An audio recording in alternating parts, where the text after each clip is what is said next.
আসসালামু আলাইকুম আদাব ভিউয়ার্স, আপনাদেরকে আমরা নদীর বর্তমান অবস্থা দেখানোর চেষ্টা করছি। নদীতে কী পরিমাণ পানি আছে। বর্তমানে নদীতে খুবই বেশি পানি, যে কারণটি হচ্ছে যে বর্তমানে পাহাড়ি ঢল এবং উজান থেকে নেমে আসা পাহাড়ি ঢলের কারণে আর টানা বৃষ্টিপাতের কারণে নদীতে প্রচুর পরিমাণে পানি বৃদ্ধি পেয়েছে। এই মুহূর্তে দেখতে পাচ্ছেন যে আমি সুরমা নদীর পাড়ে দাঁড়িয়ে আছি, আর সেখান থেকে আপনাদেরকে দেখানোর চেষ্টা করছি যে নদীর তীরবর্তী যে বসবাসকৃত ভারী বা মিল ফ্যাক্টরি রয়েছে সেগুলো আর বেশি বাকি নেই যে সেগুলোর ভিতরে পানি প্রবেশ করবে। আর দেখতেই পাচ্ছেন এখন যে নদীর পাড়ে সেই পাড়টা প্রচুর পরিমাণে পানি রয়েছে, আর পাড়ের বেশি বাকি নেই।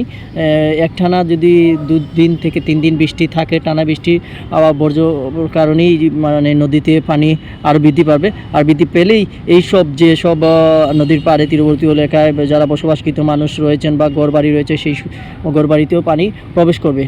তো দেখতে পাচ্ছেন এখন বর্তমানে আমি নদীতে দেখানোর চেষ্টা করছি নদীতে কী পরিমাণ পানি রয়েছে। আর দেখতে পাচ্ছেন ওই যে ব্রিজ আমাদের, আমরা আপনাদেরকে দেখানোর চেষ্টা করছি ব্রিজটি। এই ব্রিজটি হচ্ছে কাজীবাজারের সেই সেলফি ব্রিজ। আর এই ব্রিজে শত শত গাড়ি আর শত শত যানবাহন লোকজন প্রতিনিয়ত এই ব্রিজ দিয়েই চলাচল করেন, তাদের নিজ নিজ কাজে গন্তব্যে পৌঁছে থাকেন এই ব্রিজে।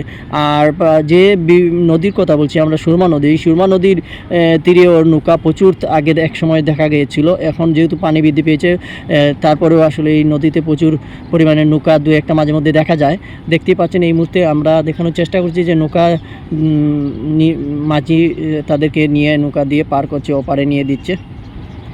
তো এই ছিল আমার কাছ থেকে সুরমা নদীর বর্তমান পরিস্থিতি নিয়ে আজকের খবর। পরবর্তীতে আপনাদের সাথে অন্য কোনো বিষয় নিয়ে হাজির হব। ততক্ষণ ভালো থাকবেন, দেখা হবে, কথা হবে। আসসালামু আলাইকুম।